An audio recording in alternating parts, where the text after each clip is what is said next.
কথা বন্ধ করেন ভাই, যেভাবে আছেন ওইভাবে থাকা লাগবে, এখন ডিস্টার্ব হয়ে যাবে। আগামী থেকে আর ইনশাল্লাহ ডিস্টার্ব যেন না হয় সেই কাজ করছি যারা।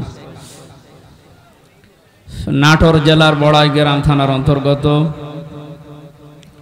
মনপির ঈদগাহ ময়দানে কোরআনে কারিমের তাফসীরুল কোরআন মাহফিলের স্বনামধন্য সভাপতি জনাব বাকি বিল্লাহ সরদার, সহ সভাপতি জনাব Nazrul Islam Mondal, vice principal Rajapur honours college, এতক্ষণ পর্যন্ত যারা আলোচনা রেখেছেন জনাব মাওলানা হোসাইন আহমেদ মাহফুজ, হাফেজ মাওলানা মোহাব্বত আলী সহ অন্যান্য ওলামা ইকরাম, মাহফিলের প্রধান অতিথি শাইখুল মাশায়েখ, ভারপ্রাপ্ত সাবেক চেয়ারম্যান বড়াইগালা উপজেলা পরিষদ, অ্যাসিস্ট্যান্ট সেক্রেটারি, বাংলাদেশ জামাতে ইসলামী নাটোর জেলা। এই শব্দটা বললেও আগে ভয় পেতাম, কিন্তু এখন ভয় আছে আমাদের আর। জামাতে ইসলামী নাটোর জেলার শ্রদ্ধাভাজন অ্যাসিস্ট্যান্ট সেক্রেটারি জনাব মাওলানা আব্দুল হাকিম দামাত বারকাতুহুমুল আলিয়া। মাহফিলে বসা আছেন সর্বজন শ্রদ্ধাভাজন ব্যক্তিত্ব, ইসলামী আন্দোলন বাংলাদেশ জামাত ইসলামী নাটোর জেলার সম্মানিত সভাপতি আমির, আমাদের একান্ত প্রিয় বড় ভাই ইসলামিক চিন্তাবিদ জনাব ডক্টর মীর নুরুল ইসলাম, আতালাল্লাহু উমরাহু ওয়া বারাকাল্লাহু ফি হায়াতি, বলেন আমিন। এতক্ষণ যারা এখনো পর্যন্ত সময় দিতে পারি নাই, আমরা দুঃখিত আপনাদের এই এলোমেলো অবস্থার কারণে। কথা বলেছেন আমার আগে সাবেক চেয়ারম্যান গৌরদাসপুর উপজেলা জনাব মোহাম্মদ আব্দুল আজিজ ভাই, জনাব সিদ্দিকুর রহমান সেক্রেটারি বাংলাদেশ জামাত ইসলামী বড়াইগ্রাম থানা, জনাব আব্দুল মান্নান মোল্লা সদস্য 4 নম্বর ইউনিয়ন নগর ইউনিয়ন পরিষদ। এরপরে যারা আলেম আছেন এখানে, আলেমদের হায়াতে তাজ্জেবা সিহাতে কল্লিয়া কামনা করছি, সকলে বলেন আমিন। সামনে বসা মুসলমান ভাইরা, পর্দার আড়ালের সম্মানিতা মা এবং বোনেরা, প্রাণপ্রিয় নাটোরবাসী, আব্দুল আজিজ ভাই বলছিলেন না যে 17 বছর কথা বলার অভ্যাস নেই, সব ভুলে গেছি। আমাদের অবস্থাও তাই। ওনারা তো তাও দিনের পর দিন একটু বাইরে থাকার, পালিয়ে থাকার সুযোগ পেয়েছে, আর আমরা এমন জায়গায় ছিলাম কথা বলা তো দূরের কথা, হা করাও যেত না, এমন জায়গায় রেখেছিলেন। সুতরাং আমরাও অনেক কিছু ভুলে গেছি। আল্লাহ যেন আবার স্মরণ করিয়ে দেন জাতির উপকারের জন্য, যে আল্লাহ আমাদেরকে স্বাধীন বাংলাদেশে পরাধীন ছিলাম, আবার নতুন করে স্বাধীন হওয়ার একটা স্বাদ আমাদেরকে দেখালেন।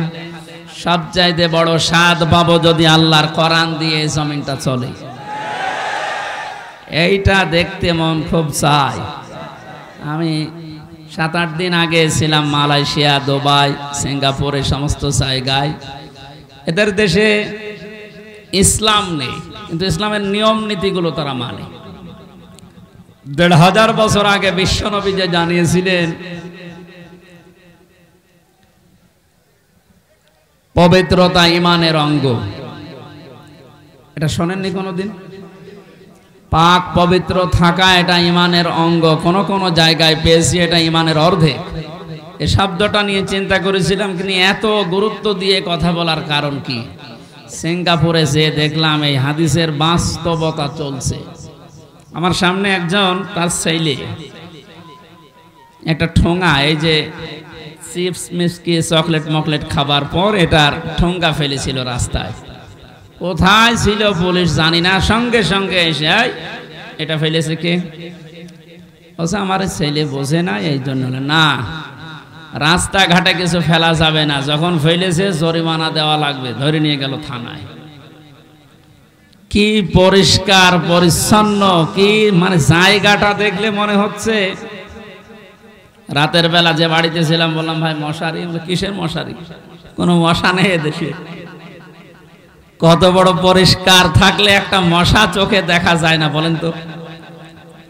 এই জন্য বলছি ওদের দেশে ইসলাম ওরা মানে না, কিন্তু ইসলামের নিয়ম নীতিগুলো দেখলাম ফলো করছে। বিশ্বাস করে না ইসলাম যে শান্তির ধর্ম, এটা বিশ্বাস করে না। তো খ্রিস্টান আর বৌদ্ধ ওই দেশে বেশি, কিন্তু ইসলামের নিয়ম নীতি ফলো করার কারণে, শুধু আইনের শাসন থাকার কারণে এই 17 বছর অনেকে শুধু মিথ্যা বলে উড়িয়েছে যে আইনের শাসন আমরা প্রতিষ্ঠা করেছি, কিচ্ছু করে না। এই শব্দটা উল্টিয়ে বলা যায় যে বেআইনের শাসন প্রতিষ্ঠা করেছিল। গতকালকে সাবেক অবৈধ আইন মন্ত্রী, অবৈধই বলা যাবে কারণ সরকারও অবৈধ, মন্ত্রীগুলো অবৈধ, ওনারে যখন ডিম উপর দিয়ে মারে, নিচ দিয়ে মারে, বিভিন্ন জায়গায় যখন ডিম দিচ্ছিল, এ থেরাপির কারণে শেষ পর্যন্ত বলেই ফেলেছে একটা দোষও আমার না, সব আমারই উপর থেকে নির্দেশ দিয়েছে হাসিনা। এ কথাটা বলার পরে দেখলাম লোকটা হাসতেছে। আমার মনে হয় ওর তার আমার এই যে এক মামা এসেছে আজকে সাথে কুষ্টিয়া থেকে, অনেক মামা, ওর একটা হালকা তার কাটা আছে। আমার মনে হয় এই ব্যাটারও তার এরকম কেটে গিয়েছে।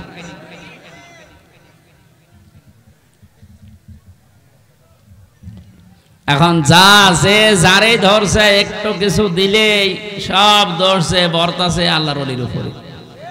আর যেটারে দরবেশ মনে করতাম, এ দরবেশ যে এত খারাপ, দাড়ি কেটে নম হয়ে গেছে, ওরে দেখলে পর্যন্ত শয়তান হাসে যে আল্লাহ তুমি আমার শয়তান বানিয়েছো, এটা তো আসল শয়তান ছিল। হোসাইন মাওলানা বলছিল না 29,000, না ওটা 36,000। পদ্মা সেতু বানিয়েছে 32,000 টাকা খরচ করে, আর এই লোকটার শুধু বাইরের একটা ব্যাংকেই টাকা পড়ে আছে 36,000 কোটি টাকা। ওই টাকাগুলো ফেরত পেলে বাংলাদেশে আর একটা পদ্মা সেতু বানানো যাবে। মালয়েশিয়ায় দেখলাম এই যে পেনাং থেকে এই আর একটা শহরে যাবার সময় 2টা ব্রিজ পর পর, একটা মনে হয় 8 কিলোমিটার, একটা 17 কিলোমিটার। এই যে বিশাল বিশাল ব্রিজ তারা বানিয়েছে, বাংলাদেশেও সম্ভব, শুধু এই দরবেশদের টাকাগুলো বাইরে থেকে নিয়ে আসা। এই জন্য যারা দায়িত্বে আছেন আহ্বান জানাবো, এসব এ দরবেশ হোক আর ধরবেশ হোক, এদেরকে এভাবে বিভিন্ন জায়গা দিয়ে ডিম যখন দিচ্ছে দের কি বলবো, এগুলো নিয়ে এই টাকা পয়সাগুলো সব আমাদের দেশে নিয়ে আসেন, এ দেশ ইনশাল্লাহ দাঁড়িয়ে যাবে। আমরা পবিত্র পরিষ্কার পরিচ্ছন্ন হওয়ার কথা বলছিলাম। স্বাধীন দেশে যেহেতু এখন আছি, চর্মচোখে 52 বছর 53 বছর তো আমার বয়স না, আমার বয়স 32-33 বছর। এখানে যারা আছে এরকম বহু বয়সের মানুষ আছে, এ মানুষগুলো সহ আমরা দেখেছি এই 52 বছর বিভিন্ন মানুষের দেশটা চালিয়েছে, কিন্তু কাঙ্ক্ষিত মানের শান্তি আমরা এখনো পাইনি। এখন শুধু বাকি আছে যে কোরআন দিয়ে চললে কেমন দেখা যায়, এটা দেখতে বাকি আছে। এটা আমরা দেখতে চাই কিনা? এটা তো এমনি এমনি হবে? কথা শেষ করি ভাই। এমনি এমনি শুধু দোয়া করে হবে? কাজ করা লাগবে না? সুতরাং কোরআন দিয়ে চালাবে যারা, এরকম মানুষগুলোকে আজ আমরা ওখানে পাঠাতে চাই আর দেখতে চাই চর্মচোখে। আল্লাহ আমাদেরকে তুমি একটু দেখার তৌফিক দাও যে জমিনটা কোরআন দিয়ে চলছে। দল মত নির্বিশেষে আমরা এই অনুষ্ঠানে ইবাদত মনে করে এসেছি। বলেন তো আলহামদুলিল্লাহ। তাআওয়ানু আলাল বিররি ওয়াত তাকওয়া ওয়া লা তাআওয়ানু আলাল ইসমি ওয়াল উদওয়ান। আল্লাহর ঘোষণা, এই পৃথিবীতে তোমরা ভালো কাজে, নেক কাজে একে অন্যকে সাহায্য করো, অন্যায় কাজ করবা না, অন্যায় কাজে সাহায্য সহযোগিতা করবা না। আজ আমরা আহ্বান জানাচ্ছি, রাষ্ট্র যেহেতু সংস্কার আরম্ভ হয়ে গেছে বা চলছে, আমরা সব জায়গায় ইসলাম দিয়ে সংস্কার করতে চাই।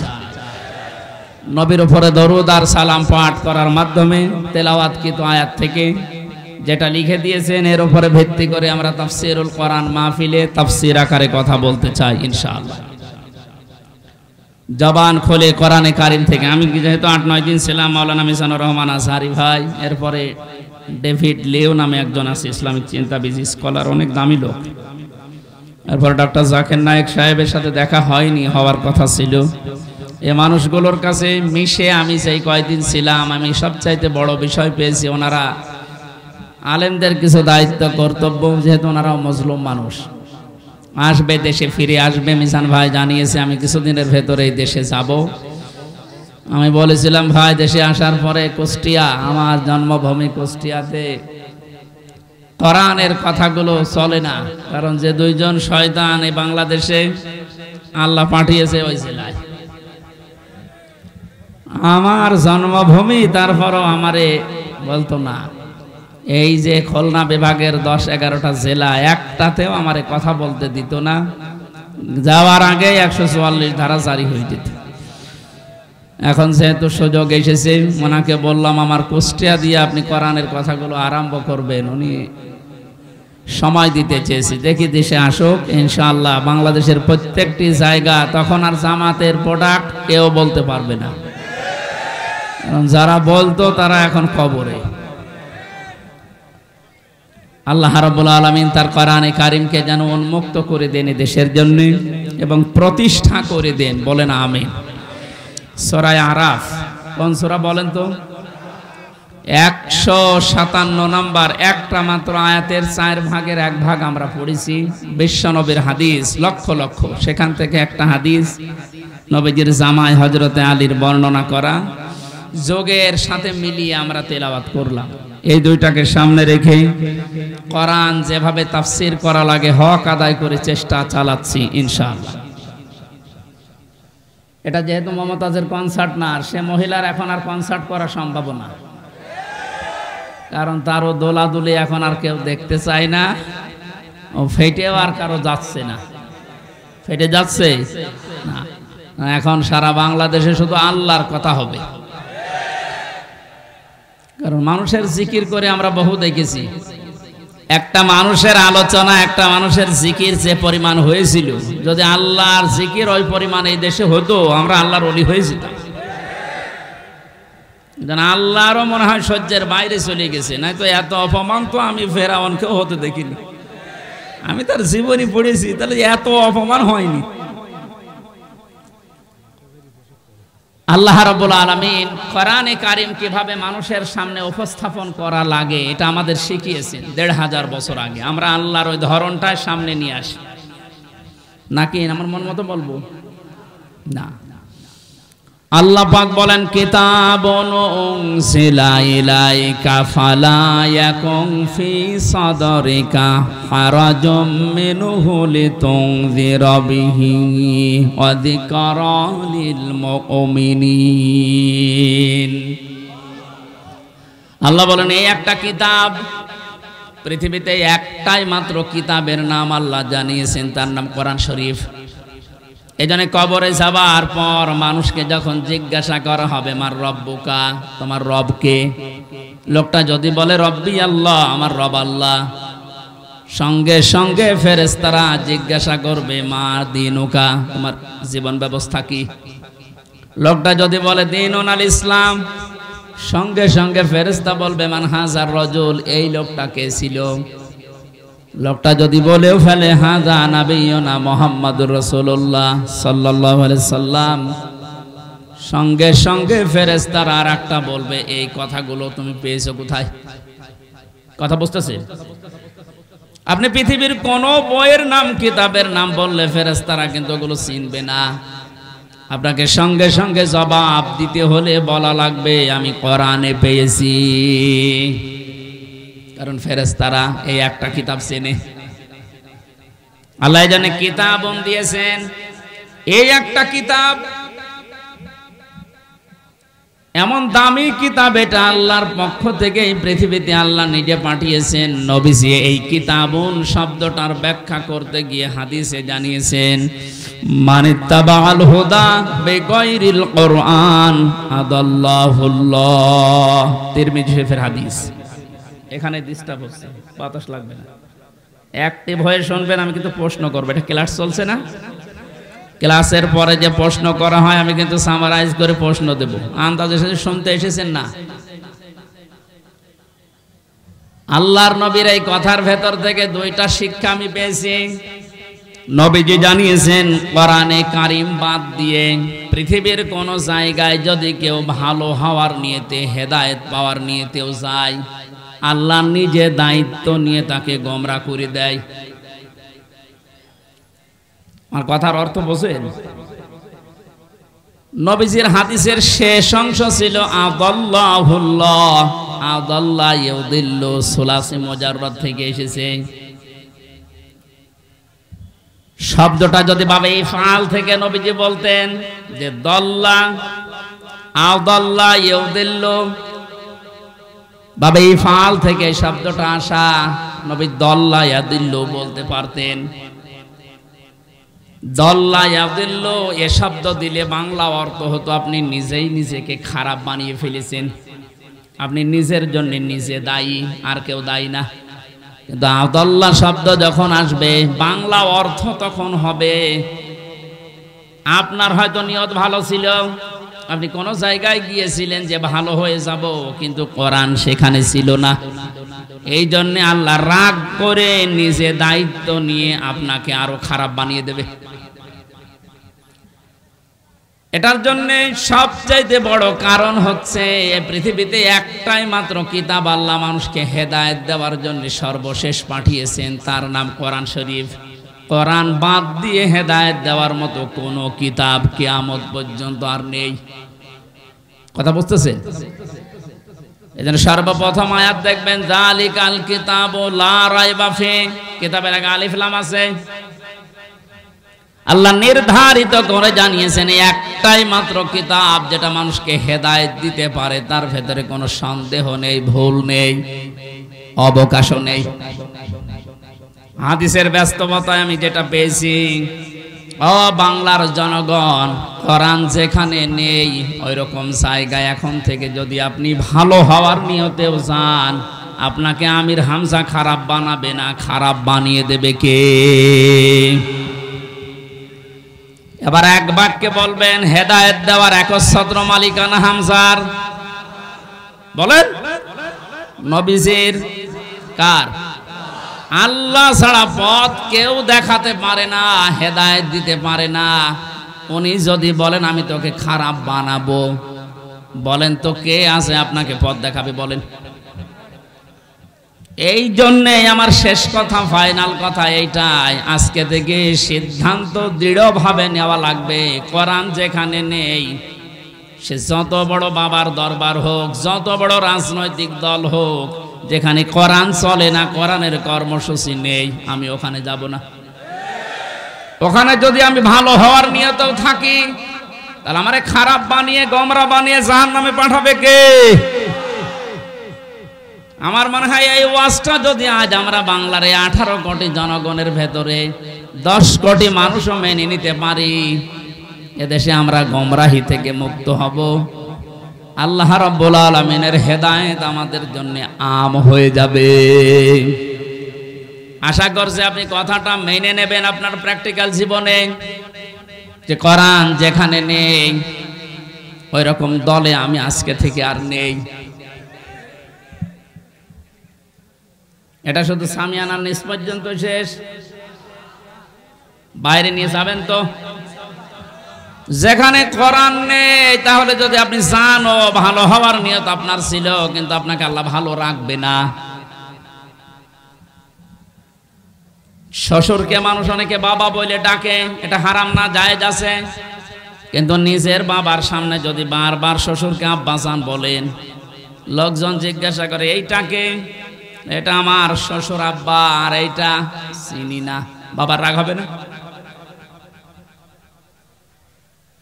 বাবা বলা জায়েজ আছে বলে আপনি একেবারে সব সময় মুখে ফেনা তুলে ফেলবেন আব্বাজান বলে, আসল যেটা জন্মদাতা বাবা, ওর কোনো খবর নেই।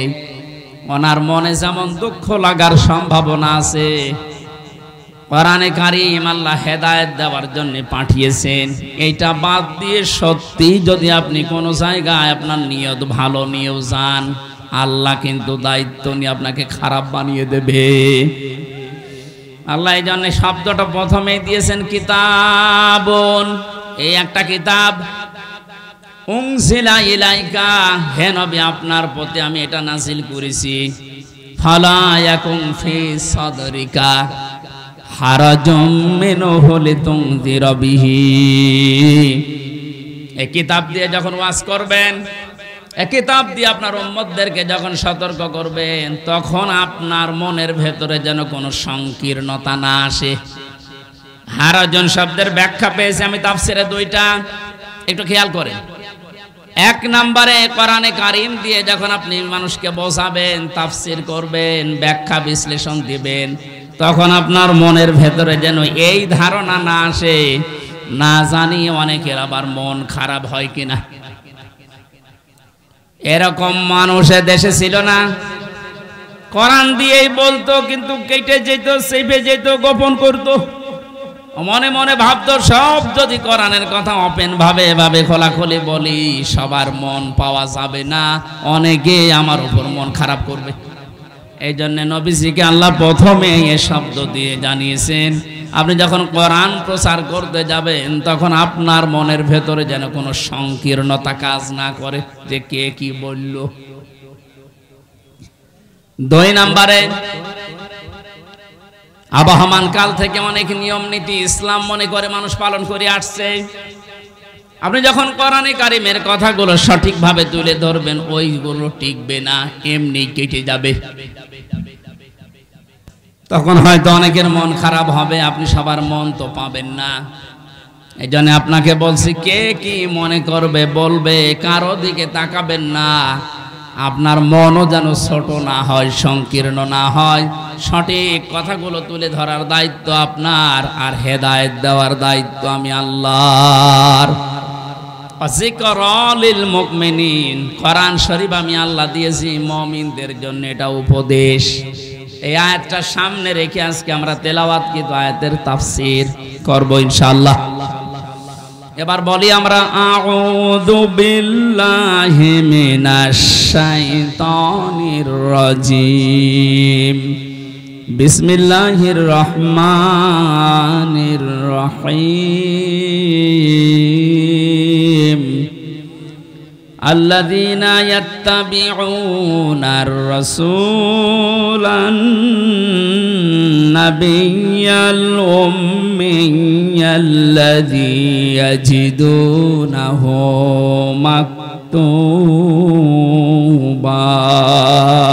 সাদাকাল্লাহুল আযীম। কোন সূরা বলেন তো? আরাফ। আরাফ মানে,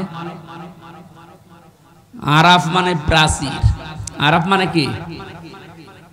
বিভিন্ন অর্থ আছে। আরাফের অন্যতম অর্থ হচ্ছে আরাফ মানে প্রাচীর। কিয়ামতের দিন আল্লাহ জান্নাত জাহান্নামের মাঝে একটা প্রাচীর দাঁড় করাবেন। কিছু মানুষকে আল্লাহ ওই জায়গায় বসাবে, জান্নাতেও দেবে না, জাহান্নামেও দেবে না, ওখানে স্টিল তারা বসে থাকবে, দাঁড়িয়ে থাকবে। এই খেয়াল করে, এদিকে এত নড়াচড়া কি, সমস্যা কি? এদিকে আসার দরকার নেই। দেখেন তো উনি কি বলে, দেখেন না, উনি কে বলো আগে হয়েছে, ঠিক আছে যা। না, আপনি যদি আমল করতে না পারেন তাহলে তো আসার দরকার নেই। নামকরণ বলছে, তাফসীর করার জন্য 13টা জিনিস সামনে রাখা লাগে। আমরা উসুলে তাফসীরের যে নিয়ম পড়েছি, এখানে কত আলেম বসে আছে দেখতে পাচ্ছেন না? নাকি ফাটা যায় একজনকে লাগিয়ে দেব? ছাতা করলে কি ইবাদত থাকবে? এটা কষ্ট হচ্ছে গরমে আমাদের, তারপরও যেহেতু এটা ইবাদত, এই কারণে আমরা বসে আছি কিছু নেওয়ার জন্য, নাকি? আরাফ কি নাম বললাম? এটা একটা প্রাচীর, জান্নাত জাহান্নামের মাঝে আল্লাহ রাখবেন। নামকরণের ভেতরে আমি তাফসীরে তাবারি থেকে বলছি এটা। নবীজি বলেন, সাহাবীরা, এখানে আল্লাহ যাদেরকে বসাবেন এদেরকে জান্নাতেও দেবে না, জাহান্নামেও দেবে না, একেবারে স্টিল। প্রশ্ন করলেন সাহাবী, হে নবী, এদেরকে আল্লাহ জান্নাতে দিচ্ছে না, কারণ কি? বিশ্ব নবী জানিয়েছেন, এই মানুষগুলোকে আল্লাহ জান্নাত, এরা নামাজ পড়েছে, রোজা রেখেছে, ভালো ভালো কাজের আঞ্জাম দুনিয়ায় দিয়েছে, দান সাদগা এদের সব ছিল, শুধু একটা বিষয়, পারিবারিক জীবনে মা বাবার সাথে এদের ভালো ব্যবহার ছিল না।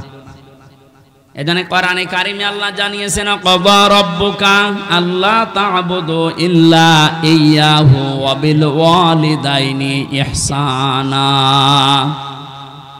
আমি আল্লাহ রায় দিয়েছি। রায় দিচ্ছেন কে? আমি আল্লাহ রায় দিয়েছি, ফয়সালা করেছি, সিদ্ধান্ত নিয়ে ফেলেছি যে আমি আল্লাহ ছাড়া কারো ইবাদত করা যাবে না। আর মা বাবা যাদের আছে তাদের সাথে ভালো ব্যবহার করা লাগবে। এই আয়াতের ভেতরে দুইটা বিষয় বেশি। কয়টা? এই যে আল্লাহর ইবাদত করা লাগবে, আল্লাহর আইন মানা লাগবে, কোনো প্রশ্ন করা যাবে? বলেন বলেন, আপনার বুঝে আসুক বা না আসুক, আল্লাহর আইন আল্লাহর ইবাদত মাস্ট বি। আপনাকে এই জন্য আল্লাহ বানিয়েছে। তাহলে আল্লাহর আইন মানা এটা ফরজ। আল্লাহর আইন মানা কি? আরো জোরে বলেন। মা বাবার আইন মানা কি? না, এই শোনেন, মাঝখানে ওয়া আল্লাহ দিয়েছেন, খেলা করার জন্য দিয়েছেন। ওয়া বিল ওয়ালিদাইনি ইহসানা। মা বাবার আইন মানা ফরজ না, মা বাবার সেবা করা ফরজ। মা বাবার পেছনে খরচ করা, তাদের সেবা শুশ্রূষা করা, এটা কিন্তু নফল না, মুস্তাহাব না, মুবাহ না। এটা আল্লাহর নামাজ যেমন পড়েন ঠিক ওই রকম ফরজ। এ মানুষগুলো এই কাজ করে না, এই জন্য আল্লাহ এই জায়গায় দাঁড় করিয়ে রেখেছে। সাহাবী বলেন, হে নবী, এদেরকে আল্লাহ জাহান্নামে দেয় না কেন? তাহলে বিশ্ব নবী বলেন, সাহাবীরা এই মানুষগুলো দিন কায়েমের জন্য দুনিয়ায় আন্দোলন করেছে, চেষ্টা চালিয়েছে, এই কারণে জাহান্নামও দেয় না। তাহলে হাদিস থেকে বোঝা যায় দুনিয়ায় যারা দিন কায়েমের জন্য চেষ্টা চালাবে, সংগ্রাম করবে, মুজাহাদা করবে, এই মানুষগুলোর জন্য জাহান্নামের আগুন হারাম। আমরা জাহান্নামে যেতে চাই না, কারণ যারা আমরা ইসলাম এই পৃথিবীতে দাঁড় করানোর জন্য, কায়েম করার জন্য চেষ্টা চালিয়ে যাচ্ছি, খাদেম হিসাবে, কামলা হিসাবে, আমাদেরকে আল্লাহ জাহান্নামে দেবেন, আপনি বিশ্বাস করতে পারেন। তো পারিবারিক জীবনে যেন এমন কোনো কাজ আমরা না করি যে না আমরা জান্নাতেও যেতে পারছি না। এখন একটা ছোট্ট প্রশ্ন এখানে আছে, আজ হাজার লক্ষ পরিবারে আমরা অনেকেই চেষ্টা করে যাচ্ছি যে পারিবারিক জীবনে আমরা শান্তি সুখে কাটাবো, যেন জাহান্নামে যাওয়া না লাগে মা বাবার সাথে আচরণ খারাপ করার কারণে। তো অনেক পরিবারে আমরা বাস্তবে দেখতে পাচ্ছি স্ত্রীর কারণে আর স্ত্রীর মা বাবার এই কুপরামর্শের কারণে অনেক সংসারে সন্তান মা বাবার সাথে ভালো আচরণ করতে পারছে না। সম্মানিতা মা বোন যারা বিভিন্ন জায়গায় বসে আছেন, শুধু নামাজ পড়া আর পর্দা করা ইবাদত না, মানুষের সাথে মুআমালাত, মুআশারাত, পারিবারিক জীবনে নিজের নিকট আত্মীয় স্বজনের সাথে ভালো ব্যবহার করা ইবাদত। এটা আজ হাজারো পরিবারে নেই। এজন্য অনেক মানুষ ইসলামও সঠিকভাবে মানতেও পারছে না। বাস্তবতায় সে দান, সাদগা, নামাজ, রোজা, হজ, যাকাত বহু কিছু করছে, পারিবারিক জীবনে স্ত্রীর শুধু মন ছোট থাকার কারণে নিজেও বাধ্য হয় স্ত্রীর কারণে মা বাবার সাথে খারাপ ব্যবহার করতে। আপনি কিন্তু আমাকে আরাফ নামক জায়গায় দাঁড় করাতে বাধ্য করছেন। সুতরাং স্ত্রী যারা এসেছেন ওরা মন উদার করবেন, মনে করবেন যাদের বাড়িতে আসলাম এগুলো আমার মা আর বাবা। আমি হাজারো মেয়ে লোককে দেখেছি নিজের মা বাবা দোষ করলেও কিছু মনে করে না, মাফ করে দেয়, মানিয়ে নেয়। শ্বশুর শাশুড়ি একটু ভুল করলে মানাতে পারে না, তখন স্বামীর কাছে আস্তে আস্তে কানে কানে কথা তুলে দেয়। এরকম মহিলা দেশে নেই? শ্বশুর শাশুড়ি যারা বসে আছেন ওরা তো এখন বগল বাজাচ্ছে যে কাজ হচ্ছে।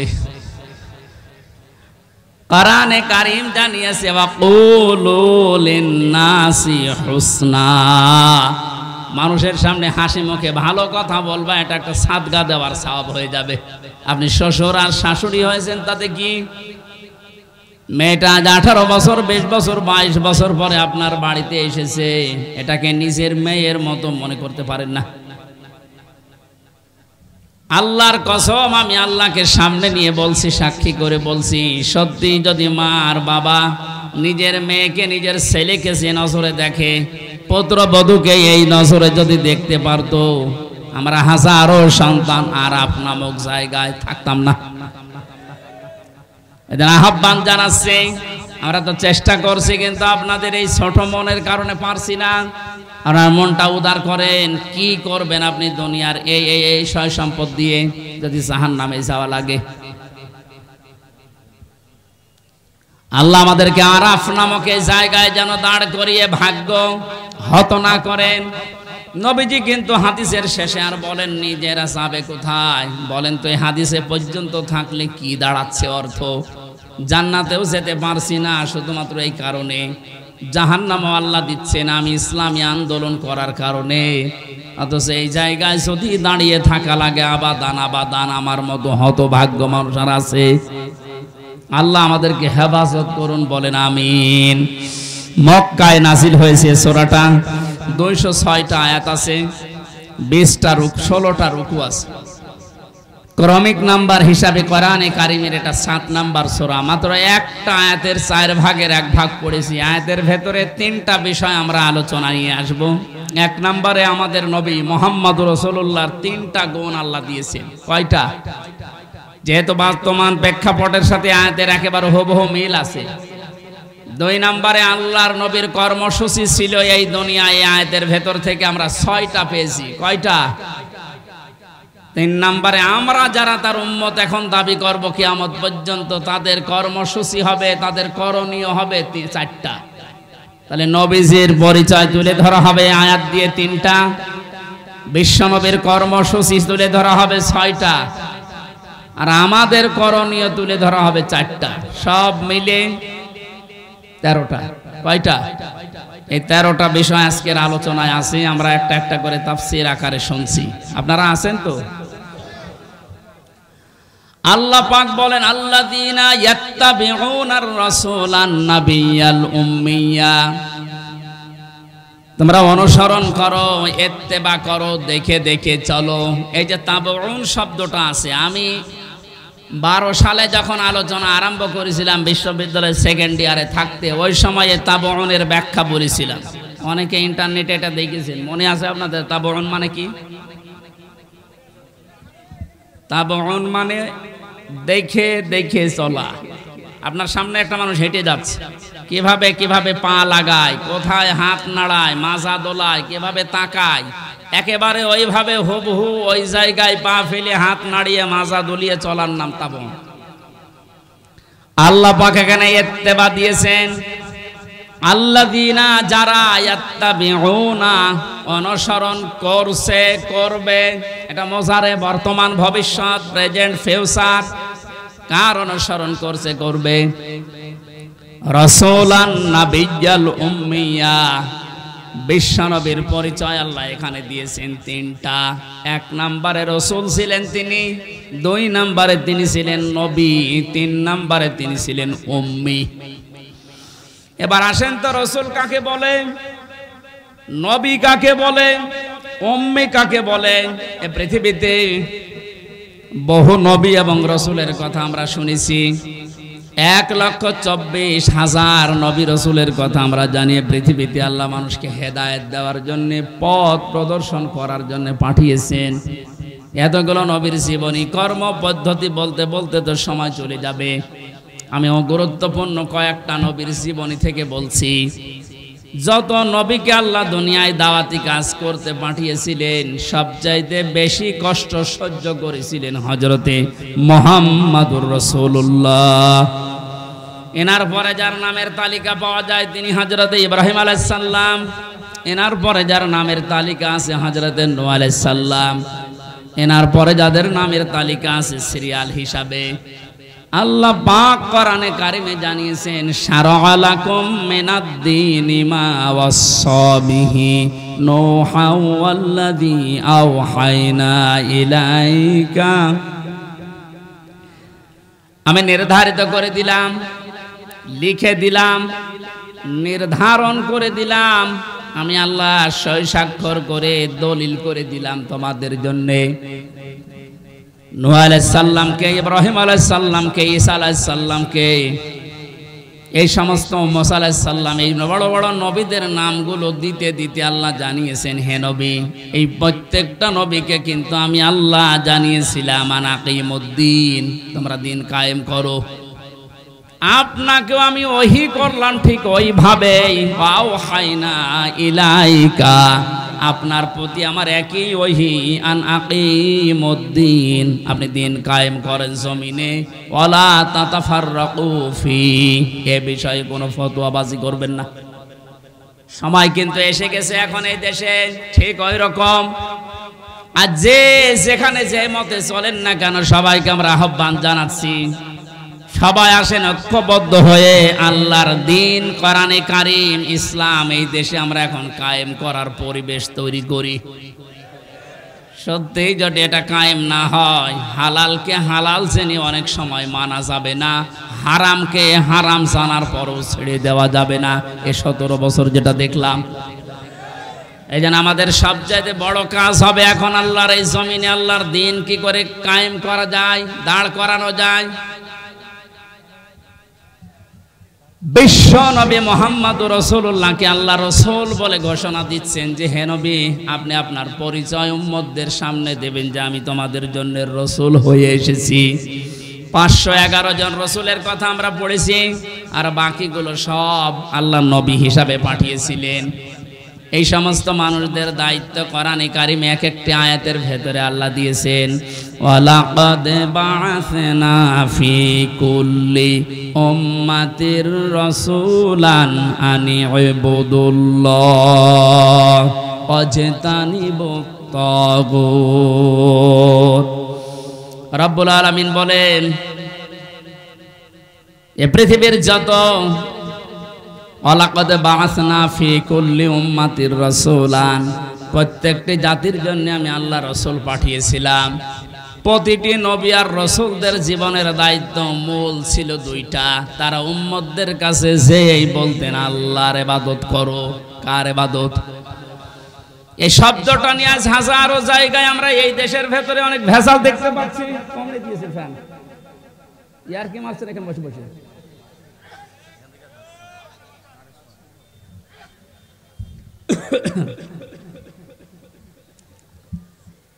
এই যে ইবাদত, এই শব্দটা ব্যাপক অর্থবোধক একটা শব্দ, এটা নিয়ে আজ হাজারো ঝামেলা ভেজাল তৈরি করে শব্দটাকে আজ কলঙ্কিত করে ফেলেছে অনেকে। এই জন্য সতর্ক হওয়ার সময়, সংস্কারের সময় যখন চলছে, আমরা এখন সতর্ক এবং সংস্কার এই মন নিয়ে আমরা ইবাদত করব। আমার ইবাদতের ভেতরে যেন কোনো ভেজাল না আসে। গাড়ি গাড়ি ইবাদত করা লাগবে, কোরআনে আল্লাহ এমন দেয়নি। ইবাদত করো, আখলিস দীনাকা ইয়াকফিকাল আমালুল কলিল।